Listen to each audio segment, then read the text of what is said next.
ನಮಸ್ತೆ ಮಿತ್ರರೇ, ಬೆಂಡೆಯನ್ನು ನಾವು ಹಲವು ರೀತಿಯಲ್ಲಿ ಮಾಡ್ತೇವೆ. ಇವತ್ತು ನಾನು ನೀರುಳ್ಳಿ ಹಾಗೂ ಬೆಂಡೆಯನ್ನು ಉಪಯೋಗಿಸಿ ಒಂದು ರುಚಿಕರವಾದ ಪಲ್ಯ ಟೈಪಲ್ಲಿ ಮಾಡಿದ್ದೇನೆ. ಬಹಳ ಟೇಸ್ಟಿಯಾಗಿ ಬರ್ತದೆ. ಇದೊಂದು ನಾರ್ತ್ ಇಂಡಿಯನ್ ಶೈಲಿಯ ಡಿಶ್. ನಾರ್ತ್ ಇಂಡಿಯಾದಲ್ಲಿ ಅವರೆಲ್ಲ ಪೌಡರ್ಗಳನ್ನು ಹೆಚ್ಚಾಗಿ ಉಪಯೋಗಿಸ್ತಾರೆ. ಇಲ್ಲಿ ನಾವು ಕರಾವಳಿಗರು ಹೇಗೆ ಒಂದು ಮಸಾಲ ಮಾಡಿ ಮಾಡ್ತೇವೆ ಆ ರೀತಿಯಲ್ಲಿ ಅದಕ್ಕೊಂದು ಸಣ್ಣ ಟ್ವಿಸ್ಟ್ ಅನ್ನು ಕೊಟ್ಟಿದ್ದೇನೆ.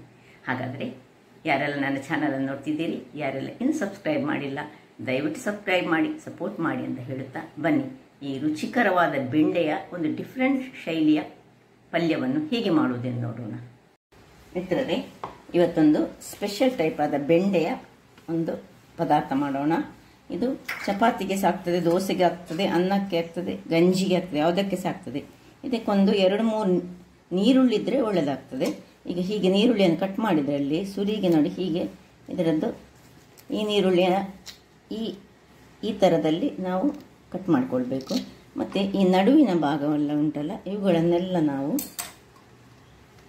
ಒಂದು ಮಿಕ್ಸಿ ಜಾರ್ನಲ್ಲಿ ಹಾಕಿಕೊಂಡು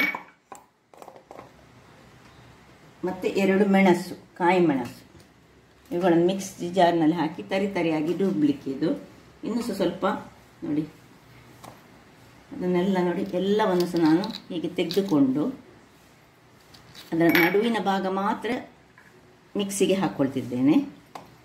ಸೊ ಇಲ್ಲೀಗ ಇದು ನೋಡಿ ಈ ರೀತಿಯಾಗಿ ಬರಬೇಕು, ಹೀಗೆ ಎಳೆಯಾಗಿ ನಮಗೆ ಸಿಗಬೇಕು.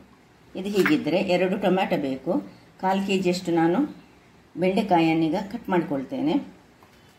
ಕರಿಬೇವಿನ ಸೊಪ್ಪು, ಕೊತ್ತಂಬರಿ ಸೊಪ್ಪು ಮತ್ತು ಮಸಾಲೆಯಲ್ಲಿ ನಮಗೆ ಬೇಕಿರುವುದು 2 ಬ್ಯಾಡಗಿ ಮೆಣಸು, ಅಥವಾ ಬೇಕಿದ್ದಂಗೆ ಚೂರು ಖಾರ ಬೇಕಿದ್ರೆ 1 ರಾಮನಾಡ್ ಮೆಣಸು ಹಾಕ್ಕೊಳ್ಬೋದು. ಸ್ವಲ್ಪ ಹಿಂಗು ಬೇಕು ನಮಗೆ, ಕೊತ್ತಂಬರಿ ಬೀಜ 1 ಚಮಚ, ಸ್ವಲ್ಪ ಹುಳಿ. ಈ ಟೊಮ್ಯಾಟೊದಲ್ಲಿ 1 ಟೊಮ್ಯಾಟೊವನ್ನು ಒಂದು ಪ್ಯೂರಿ ಮಾಡಿ ಕೊಡ್ತೇನೆ. 1 ಟೊಮ್ಯಾಟೊವನ್ನು ಸಣ್ಣದಾಗಿ ಉದ್ದಕ್ಕೆ ಈ ಟೈಪಲ್ಲಿ ಸ್ಲೈಸ್ನಲ್ಲಿ ಕಟ್ ಮಾಡಿಟ್ಕೊಳ್ತೇನೆ. ಈಗ ಈ ಟೊಮ್ಯಾಟೊ ಮತ್ತು ಇದನ್ನು ಕಟ್ ಮಾಡ್ಕೊಳ್ತೇನೆ ಮತ್ತು ಇದನ್ನೊಂದು ಸಣ್ಣ ತರಿಯಾಗಿ ನಾವು ಮಿಕ್ಸಿ ಮಾಡಿ ರೆಡಿ ಮಾಡಿಟ್ಟುಕೊಳ್ತೇನೆ. ವೀಕ್ಷಕರೇ, ಇಲ್ಲಿ ನೋಡಿ ಇಷ್ಟು ತರಿ ನಮಗೆ ತುಂಬ ಫೈನ್ ಆಗಬಾರ್ದು, ಸ್ವಲ್ಪ ಏನು ನೀರು ಹಾಕದೆ ತರಿಯಾದ ಒಂದು ಮಿಕ್ಸಿ ಮಾಡಿಟ್ಟುಕೊಂಡೆ. ಇದು ಹೀಗೆ ಇರುವಾಗ ಇದರಲ್ಲೇ ಈಗ ಇದೇ ಮಿಕ್ಸಿ ಜಾರ್ನಲ್ಲಿ ಇದೆಲ್ಲ ಒಂದೊಂದು ನಿಮಿಷದ ಕೆಲಸ. ಇದೆಲ್ಲ ಒಂದು ಸತಿ ಸಿರುಗಿಸಿದ ಅದು ಪೂರ್ತಿ ಗ್ರೈಂಡ್ ಬೇಕು. ಇದರಲ್ಲೀಗ ಈ ಮೆಣಸು, ಕೊತ್ತಂಬರಿ ಬೀಜ, 2 ಪೀನಟ್ ಸೈಜಿನ ಹುಳಿ ಮತ್ತು ಸ್ವಲ್ಪ 1 ಚಮಚದಲ್ಲಿ ಅರ್ಧ ಚಮಚದಷ್ಟು ಜೀರಿಗೆ, ಇಷ್ಟನ್ನು ಹಾಕಿ ಸ್ವಲ್ಪ ನೀರನ್ನು ಹಾಕ್ಕೊಂಡು ಇದನ್ನೊಂದು ಸಣ್ಣ ಪೇಸ್ಟಿನ ಟೈಪ್ನಲ್ಲಿ ಮಾಡ್ತಾ ಇರ್ತೇನೆ. ಇದೀಗ 1/4 kg ನಾವು ಮಾಡೋದು. ವೀಕ್ಷಕರೇ, ಇಲ್ಲಿ ನೋಡಿ ಇಷ್ಟು ತುಂಬ ಫೈನಾದ ಪೇಸ್ಟ್ ಎಂತ ಬೇಡ, ಸಾಧಾರಣ ಪೇಸ್ಟ್ ಆದರೆ ಸಾಕಂದರೆ ದರ್ದರಿ ಬೇಡ, ಕೋಸ್ಟ್ಲಿ ಬೇಡ, ಸ್ವಲ್ಪ ಪೇಸ್ಟ್ ಆಗಬೇಕು. ನೋಡಿ ಈ ರೀತಿಯಲ್ಲಿ ಹುಳಿ ಮತ್ತು ನೀರೆಲ್ಲ ಹಾಕಿದರೆ ಅದು ಪೇಸ್ಟ್ ಆಗ್ತದೆ. ಇದಕ್ಕೆ ನಾನು ಅರ್ಧ ಚಮಚದಷ್ಟು ಹಳದಿಯ ಪುಡಿಯನ್ನು ಸಹ ಹಾಕ್ಕೊಂಡೆ. ಈಗ ಇದನ್ನು ಇದಕ್ಕೆ ತೆಗೆದ ಮೇಲೆ ಇದರಲ್ಲೇ 1 ಟೊಮ್ಯಾಟೊವನ್ನು ನಾವು ಮಿಕ್ಸಿಯಲ್ಲಿ ಒಂದೇ ಮಿಕ್ಸಿಯಲ್ಲಿ ನಾವು ಮಾಡಿಕೊಳ್ಳೋದು. ಮಾಡಿ ಇಟ್ಟರೆ ಪಟ ಮಾಡ್ಕೊಳ್ಬೋದು. ನಾವು ಈ ಬೆಂಡೆಯನ್ನು ಸಹ ಹಾಗೆ ಚೆನ್ನಾಗಿ ತೊಳೆದಿಟ್ಟುಕೊಂಡು ಒರೆಸಿಟ್ಟುಕೊಂಡ್ರೆ ಬಹಳ ಒಳ್ಳೆಯದು. ಈಗ ಇದರಲ್ಲೇ 1 ಟೊಮ್ಯಾಟೊವನ್ನು ಹಾಕಿ 1 ಟೊಮ್ಯಾಟೊದ್ದು ಪ್ಯೂರಿಯನ್ನು ಮಾಡಿಕೊಳ್ತೇನೆ. ನೋಡಿ ಒಂದು ದೊಡ್ಡ ಟೊಮ್ಯಾಟೊವನ್ನು ಹಾಕಿ ರಫ್ಲಿ ಹೀಗೆ ಕಟ್ ಮಾಡಿಕೊಂಡು ಅದಕ್ಕೆ ಹಾಕಿ ಇದರದೊಂದು ಪ್ಯೂರಿ ಮಾಡಿ ತರ್ತೇನೆ. ವೀಕ್ಷಕರೇ, ಇಲ್ಲಿ ನೋಡಿ ಟೊಮ್ಯಾಟೊ ಪ್ಯೂರಿ ಸಹ ರೆಡಿ ಆಯಿತು. ಇದನ್ನು ಶಿಫ್ಟ್ ಮಾಡಿಕೊಳ್ತಿದ್ದೇನೆ ಟೊಮ್ಯಾಟೊದ. ಸೊ ಇಷ್ಟು 3 ಬಗೆಯನ್ನು ನಾವು ಒಂದೇ ಒಂದು ಮಿಕ್ಸಿಯಲ್ಲಿ 5 ನಿಮಿಷದೊಳಗೆ ನಾನು ಮಾಡ್ಕೊಳ್ಬೋದು. ಸೊ ಟೊಮ್ಯಾಟೊ ಪ್ಯೂರಿ ರೆಡಿ ಆಯಿತು. ಇಲ್ಲಿ ನೀರುಳ್ಳಿ ಮತ್ತು ಮೆಣಸಿನ ಒಂದು ಪೇಸ್ಟ್ ಟೈಪ್ ಆಯಿತು. ಇಲ್ಲಿ ಈ ಬ್ಯಾಡಗಿ ಚಿಲ್ಲಿ ಪ್ಲಸ್ ಜೀರಾ, ಹಳದಿ ಮತ್ತು ಕೊತ್ತಂಬರಿ ಬೀಜ, ಇಷ್ಟದೊಂದು ಪೇಸ್ಟ್. ಇಷ್ಟು ಆದರೆ ಆಯಿತು. ಈಗ ಬೆಂಡೆ ಕಟ್ಟಾಗಿ ಆಯಿತು. ಇಲ್ಲಿ ಟೊಮ್ಯಾಟೊವನ್ನು ನೋಡಿ ಹೀಗೆ ಉದ್ದಕ್ಕೆ ಸ್ಲೈಸ್ ಮಾಡಿಕೊಂಡಿದ್ದೇನೆ. ನೀರುಳ್ಳಿ ಉಂಟು. ಈಗ ಇಲ್ಲಿ ಒಂದು ಬಾಣಲೆ ಬಿಸಿಯಾಗಿಟ್ಟಿದ್ದೇನೆ. ಇದರಲ್ಲಿ ಮೊದಲಿಗೆ ನಾವು 2-3 ಚಮಚದಷ್ಟು ಎಣ್ಣೆ, ಯಾವ ಎಣ್ಣೆ ಸಾಕ್ತದೆ, ಈ ಒಂದು ಎಳೆಯಾಗಿ ಮಾಡಿಟ್ಟಂದು ಹೀಗೆ ಎಳೆ ಎಳೆಯಾಗಿ ತೆಗೆದುಕೊಂಡು ಫ್ರೈ ಮಾಡ್ಕೊಳ್ಳೋಣ. ಸೊ ಎಣ್ಣೆ ಇದು ಹಾಕ್ಕೊಳ್ಬೇಕಾಗ್ತದೆ. ಇದನ್ನೆಲ್ಲ ಚೆನ್ನಾಗಿ ಬಾಡಿಸ್ಕೊಳ್ಳೋಣ. ಇದರಲ್ಲಿ ಇರುವುದೇ ಇದರಲ್ಲಿ ಈ ರೀತಿಯಲ್ಲಿ ಮಾಡಿಕೊಳ್ಳೋದ್ರಲ್ಲಿ ಸ್ವಲ್ಪ ತುಂಬ ಅಲ್ಲ, ಸ್ವಲ್ಪ ಟ್ರಾನ್ಸ್ಪರೆಂಟ್ ಸ್ವಲ್ಪ ಆಗಬೇಕಷ್ಟೇ. ಅಷ್ಟಾಗೋ ತನಕ ಫ್ರೈ ಮಾಡ್ಕೊಳ್ತೇನೆ. ವೀಕ್ಷಕರೇ, ಇಷ್ಟ ಆಗೋದು ನೋಡಿ, ಸ್ವಲ್ಪ ಟ್ರಾನ್ಸ್ಪರೆಂಟ್ ಆಯ್ತಲ್ಲ. ಇದನ್ನೊಂದು ಇದಕ್ಕೆ ಇದ್ರದ್ದು ಎಣ್ಣೆ ಇಲ್ಲಿ ಇದರಲ್ಲಿ, ಇದೇ ಎಣ್ಣೆಯಲ್ಲಿ ನಾವೀಗ ಎಣ್ಣೆ ಇದರಲ್ಲಿ ಬಿದ್ದಿದ್ರೆ ಇದನ್ನು ಎಣ್ಣೆಯನ್ನು ಅದಕ್ಕೆ ಹಿಂದೆ ಹಾಕೊಳ್ಳೋಣ. ಎಣ್ಣೆ ಬೇಡ ನಮಗೆ. ಇದನ್ನು ಹೀಗೆ ಇಟ್ಟುಕೊಂಡು ಇದರಲ್ಲೇ ಈಗ ಬೆಂಡೆಕಾಯಿ ಇದನ್ನು ಸಹ ಚೆನ್ನಾಗಿ ಫ್ರೈ ಮಾಡಿಕೊಳ್ತೇನೆ. ಫ್ರೈ ಮಾಡುವಾಗ ಇಲ್ಲಿ ನಾವು ಒಂದು ಕರಿಬೇವಿನ ಸೊಪ್ಪನ್ನು ಬೇಕಿದ್ರೆ ಹಾಕ್ಕೊಳ್ಬೋದು. ಇದನ್ನು ಸಹ ಹಾಗೆ ಸ್ವಲ್ಪ ಕಲರ್ ಚೇಂಜ್ ಆಗ್ಬಾರ್ದು, ನಮಗೆ ಗ್ರೀನ್ ಇರಬೇಕು, ಮತ್ತು ಇದು ಸ್ವಲ್ಪ ಬೇಯುವ ಹಾಗೆ ಆಗಬೇಕು. ಅಷ್ಟು ತನಕ ಸ್ವಲ್ಪ ನಾವಿದನ್ನು ಕೈ ಆಡಿಸ್ಕೊಳ್ಳೋಣ. ವೀಕ್ಷಕರೇ, ಇಲ್ಲಿ ನೋಡಿ, ಇಷ್ಟು ಫ್ರೈ ಆಗುವಾಗ ಇದನ್ನೀಗ ಒಂದು ಪಾತ್ರೆಗೆ ತೆಗೆದುಕೊಳ್ಳೋಣ. ಒಂದು ರುಚಿಯಾದ ಒಂದು ಡಿಫ್ರೆಂಟ್ ಸ್ಟೈಲಲ್ಲಿ, ನಾವು ಹೇಗೂ ಕರಾವಳಿಗರೊಂದು ನಮ್ಮ ಸ್ಟೈಲ್ ಒಂದು ಬೇರೆ ಉಂಟು, ಇದೊಂದು ನಾರ್ತ್ ಇಂಡಿಯಾದ ಸ್ಟೈಲಲ್ಲಿ ಮಾಡುವಂತಹದ್ದು. ಈಗ ಇದನ್ನು ತೆಗೆದು ಇದೇ ಪಾತ್ರೆಯಲ್ಲಿ ನಾವೀಗ ಸ್ವಲ್ಪ ಎಣ್ಣೆಯನ್ನು ಹಾಕೊಳ್ಳೋಣ. ನೋಡಿ, ಸ್ವಲ್ಪ ಎಣ್ಣೆಯನ್ನು ಹಾಕ್ಕೊಂಡು ಎಣ್ಣೆಗೆ ಸ್ವಲ್ಪ ಎಣ್ಣೆ ಬಿಸಿ ಆಗುವಾಗ ಇದಕ್ಕೆ 1 ಚಮಚದಷ್ಟು ಸಾಸಿವೆ, ಇನ್ನು ಕರಿಬೇವಿನ ಸೊಪ್ಪು, ಸ್ವಲ್ಪ ಕೊತ್ತಂಬರಿ ಸೊಪ್ಪನ್ನ ದಂಟಿದ್ರೆ ಸಹ ಹಾಕೊಳ್ಬೋದು. ಇನ್ನು ಆಗ ಉಳಿಸಿದಂತಹ ಜೀರಿಗೆ, ಇಲ್ಲಿ ಅರ್ಧ ಚಮಚ ಬೇಕಿದ್ರೆ ಅರ್ಧ ಅಥವಾ 1 ಚಮಚ ಒಂದು ತಗೊಳ್ಬೋದು ನಾವು ಈ ಒಗ್ಗರಣೆಯಲ್ಲಿ. ಈ ಮೆಣಸಿನ ಏನು ನಾವು ರೆಡಿ ಮಾಡ್ಕೊಂಡಿದ್ದೇವೆ ನೋಡಿ, ಇದನ್ನು ಇದರಲ್ಲಿ ಒಳ್ಳೆ ಫ್ರೈ ಆಗಬೇಕು. ಇದೀಗ ಚೆನ್ನಾಗಿ ಸಣ್ಣ ಉರಿಯಲ್ಲಿ ಫ್ರೈ ಮಾಡ್ಕೊಳ್ಳೋಣ. ಇಲ್ಲಿ ನೋಡಿ, ಇದರದ ಹಸಿ ವಾಸನೆ ಹೋಗುವ ತನಕ ಸರಿಯಾಗಿ ನಾವಿದನ್ನು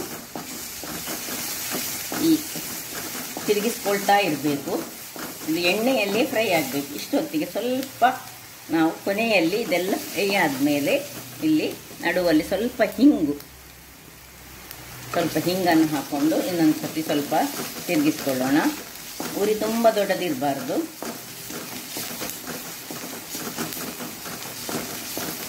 ಇನ್ನು ಏನು ಮಸಾಲೆ ನಾವು ಮಾಡಿದೆ ಇದು ಹಸಿ ಮಸಾಲೆ, ಅದರಿಂದಾಗಿ ಸ್ವಲ್ಪ ಇನ್ನು ಎಣ್ಣೆ ಹಾಕ್ಕೊಳ್ಬೇಕಾಗ್ತದೆ. ನೋಡಿ, ಎಣ್ಣೆ ನಾನು ಕಡಿಮೆ ಎಣ್ಣೆಯಲ್ಲೇ ಮಾಡ್ತಾ ಇದ್ದೇನೆ. ನಿಮಗೆ ಬೇಕಿದ್ರೆ ಸ್ವಲ್ಪ ಎಣ್ಣೆ ಹೆಚ್ಚು ಹಾಕ್ಕೊಂಡ್ರೆ ರುಚಿಯಾಗಿ ಬರ್ತದೆ. ನಾನು ಇಲ್ಲಿ ಸ್ವಲ್ಪ ಇದನ್ನು ಫ್ರೈ ಮಾಡಲಿಕ್ಕೆ ನಡುವಲ್ಲಿ ಚೂರು ಎಣ್ಣೆಯನ್ನು ಹಾಕ್ಕೊಂಡು ಒಂದು ಅರ್ಧ ಚಮಚದಷ್ಟು ಎಣ್ಣೆಯನ್ನು ಹಾಕ್ಕೊಂಡು ಇದನ್ನು ಒಳ್ಳೆ ಚೆನ್ನಾಗಿ ಇದರಲ್ಲಿ ಇದರ ಹಸಿ ವಾಸನೆ ಹೋಗೋ ತನಕ ಹುರಿದುಕೊಳ್ತೇನೆ. ಈ ಹೊತ್ತಿನಲ್ಲಿ ಸ್ವಲ್ಪ ಹಳದಿಯ ಪುಡಿಯನ್ನು ಹಾಕ್ಕೊಳ್ತಿದ್ದೇನೆ. ಒಳ್ಳೆ ಇದರಲ್ಲಿ ಈ ಸೈಡ್ಸಲ್ಲಿ ಎಣ್ಣೆ ಬಿಡಲಿಕ್ಕೆ ಬರುವಾಗ ನಾವೇನು ಮಾಡಬೇಕು ಹೇಳಿದರೆ ಇದಕ್ಕೆ ಸ್ವಲ್ಪ ನೀರನ್ನು ಹಾಕೊಳ್ಳೋಣ.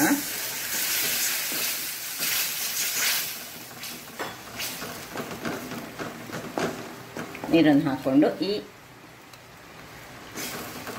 ಫ್ರೈ ಮಾಡಿಟ್ಟುಕೊಂಡಂತಹ ಬೆಂಡೆಕಾಯನ್ನು ಇದರಲ್ಲಿ ಹಾಕ್ಕೊಳ್ತಿದ್ದೇನೆ.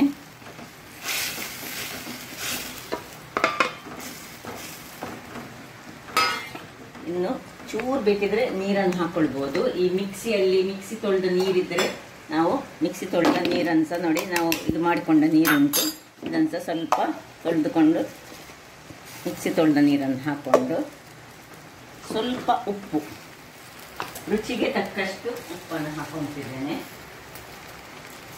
ಹಾಕೊಂಡು ಮುಚ್ಚಳವನ್ನು ಮುಚ್ಚಿ ಹದಾ ಉರಿಯಲ್ಲಿ ನಾವು ಬೇಯಿಸ್ಕೊಳ್ಳೋಣ. ವೀಕ್ಷಕರೇ ನೋಡಿ, ಒಂದು 2-3 ನಿಮಿಷಗಳ ಬಳಿಕ ಈಗ ಇದರ ಮೇಲೆ 1 ಚಮಚದಷ್ಟು ಗರಂ ಮಸಾಲೆಯ ಪುಡಿಯನ್ನು ಹಾಕೊಳ್ತಿದ್ದೇನೆ. ಇದು ಆಪ್ಷನಲ್, ಬೇಕಿದ್ರೆ ಹಾಕ್ಬೋದು. ಯಾರಿಗೆ ಗರಂ ಮಸಾಲೆ ಸ್ಮೆಲ್ ಇಷ್ಟ ಇಲ್ಲ ಅಂಥವ್ರು ಸ್ಕಿಪ್ ಮಾಡ್ಕೊಳ್ಬೋದು. ಮತ್ತು ಹಾಕಿದರೆ ಮಾತ್ರ ಬಹಳ ಚೆನ್ನಾಗಿ ಬರ್ತದೆ. ನೋಡಿ, ನಮ್ಮ ಕಲರ್ ನೋಡಿ, ಗ್ರೀನ್ ಅದನ್ನು ರಿಟೇನ್ ಮಾಡಿಕೊಂಡಿದೆ. ಹಾಗೆ ಅದು ಈ ರಸದಲ್ಲಿ ಇಲ್ಲದಿದ್ದರೆ ಹಾಕಿದರೆ ನಮ್ದೇನಾಗ್ತದೆ, ಅದರ ಕಲರ್ ಸ್ವಲ್ಪ ಚೇಂಜ್ ಆಗ್ತದೆ. ಇಲ್ಲಿ ನೋಡಿ ಅಂತ ಇದು ಬೆಂದರೆ ಸಹ ಗ್ರೀನ್ ಅದೇ ಕಲರಲ್ಲಿ ಉಂಟು. ಅದು ಯಾಕೆ ಹೇಳಿ ನಾವು ಮೊದಲು ಫ್ರೈ ಮಾಡ್ಕೊಂಡಿದ್ದೇವೆ, ಆದ್ದರಿಂದಾಗಿ ಈಗ ಇಲ್ಲಿ ನಾವು ಈ ಟೊಮ್ಯಾಟೊವನ್ನು ಉದ್ದುದ್ದ ಸ್ಲೈಸ್ ಮಾಡಿದ ಟೊಮ್ಯಾಟೊವನ್ನು ಹಾಕೊಂಡು ಇದನ್ನು ಹೀಗೆ ತಿರುಗಿಸ್ಕೊಳ್ಳೋಣ. ಇದು ನೀರಲ್ಲ, ಇದು ಸೈಡ್ ಡಿಶ್ ಆಗಿ ಯೂಸ್ ಮಾಡುವಂತಹದ್ದು. ಚಪಾತಿ ಮತ್ತು ಈ ದೋಸೆ ಯಾವುದಕ್ಕೆ ಸಿದ್ದು ತಿನ್ನಲಿಕ್ಕೆ ಒಳ್ಳೆಯದಾಗ್ತದೆ. ಬೆಂಡೆಕಾಯಿ ಖುಷಿ ಇರುವವರು ಈ ರೀತಿಯಾಗಿ ಮಾಡಿ ತಿಂದರೆ ಬಹಳ ಉತ್ತಮ. ಈಗ ಈ ಬೆಂಡೆಕಾಯಿ ಒಟ್ಟಿಗೆ ಸ್ವಲ್ಪ ಇದು ಟೊಮ್ಯಾಟೊ ತುಂಬ ಬೇಯಬಾರ್ದು, ಅದಾದಾಗೆ ನಮಗೆ ಅದು ತಿನ್ನಲಿಕ್ಕೆ ಸಿಗಬೇಕು. ಇದನ್ನು ಸ್ವಲ್ಪ ಹೀಗೆ ನಿಧಾನಕ್ಕೆ ತಿರುಗಿಸಿಕೊಂಡು ಒಂದೇ 1 ನಿಮಿಷಗಳ ಕಾಲ ಮುಚ್ಚಿಟ್ಟುಕೊಳ್ಳೋಣ ಅದಾವರಿಯಲ್ಲಿ.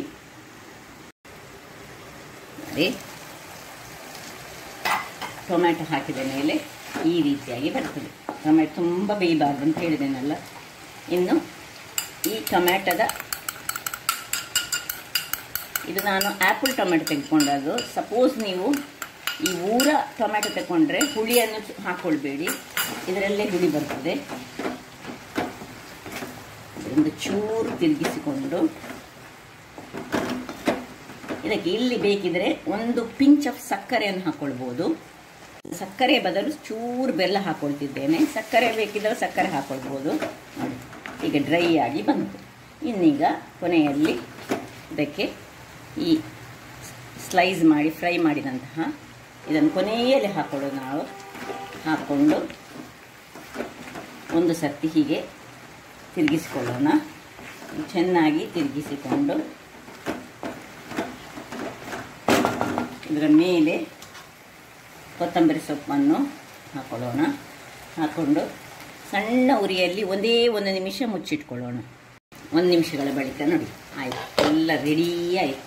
ಇನ್ನೀಗ ಇಷ್ಟು ಸರ್ವಿಂಗ್ ಟೈಮ್ ಘಮ ಘಮ ಘಮ ಬರ್ತಾ ಉಂಟು. ಮತ್ತು ನೋಡಿ ಇದು ಈ ಗ್ರೀನ್ ಇದು ಬೆಂದಿದೆ, ಆದರೆ ಸಹ ಅದರದ್ದು ಆ ಕಲ್ಲರ್ ನೋಡಿ ಚೆನ್ನಾಗಿ ಉಂಟು. ಗ್ರೀನ್ ನನಗೆ ಖುಷಿ ಆಗ್ತದೆ ನೋಡಿ. ಈಗ ಆಫ್ ಮಾಡ್ಕೊಂಡಿದ್ದೇನೆ. ಈಗ ಸರ್ವಿಂಗ್ ಟೈಮ್, ಸರ್ವ್ ಮಾಡೋಣ.